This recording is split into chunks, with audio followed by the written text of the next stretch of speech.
Bonjour à tous, il y a toujours des cadeaux au pied du sapin du coup de main pour l'emploi et on va parler précisément de recrutement aujourd'hui. Voilà les cadeaux à venir et des pérennisations de postes au sein du groupe O2, groupe WeCare. Pour en parler, nous accueillons Guillaume Rapicot, directeur régional Centre-Ouest. Guillaume Rapicot, bonjour. Bonjour, Alors Jérôme parlons Lavergne. recrutement et que recrutement. Qu'est-ce qui se profile à l'horizon de cette nouvelle année 2023? Eh bien, écoutez, déjà, les fêtes qui arrivent à grands pas, et dans ce cadre-là, un certain nombre de nos salariés actuels qui vont être en congé. Mhm, Donc, une période qui est propice au recrutement, puisque forcément des prestations à pourvoir, mhm. mais avec des clients qui également peuvent être en congé et annulent des prestations, un moment un peu plus calme qui nous permet d'enclencher des formations pour ces nouveaux entrants. Donc ça veut dire des formations dans la perspective précisément de pérenniser l'emploi de ses futurs collaborateurs.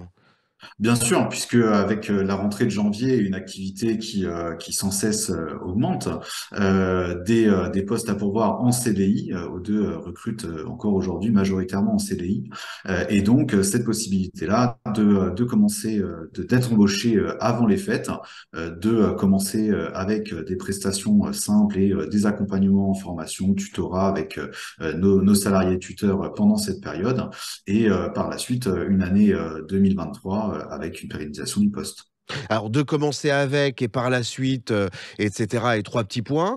Au-delà de la pérennisation, est-ce que ces postes, dans le service à la personne et notamment au sein du groupe, O2, le groupe WeCare, est-ce que ces postes offrent des possibilités d'évolution?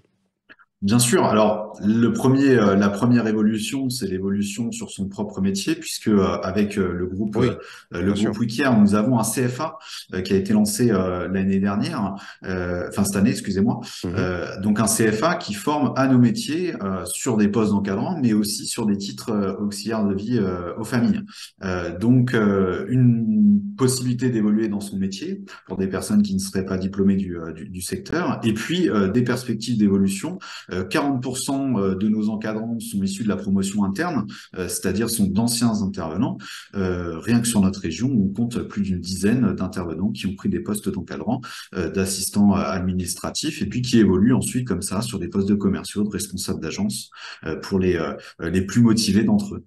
Est-ce que cette évolution, alors bien sûr, il y a toujours des cas particuliers au sein des entreprises et ça relève aussi de la disponibilité des gens, mais est-ce qu'on peut dire que grosso modo, en commençant, au-delà, en moins de 10 ans, une personne peut accéder, à des postes en responsabilité? Bien sûr, O2, on aime à le dire et à le rappeler, c'est l'entreprise des possibles. Moi-même, j'ai commencé stagiaire dans l'entreprise il y a 7 ans, effectivement, on a des intervenants et on a même un exemple. Alors évidemment, ce n'est pas la majorité d'entre eux, mais un exemple d'une intervenante qui est aujourd'hui directrice régionale. Mmh.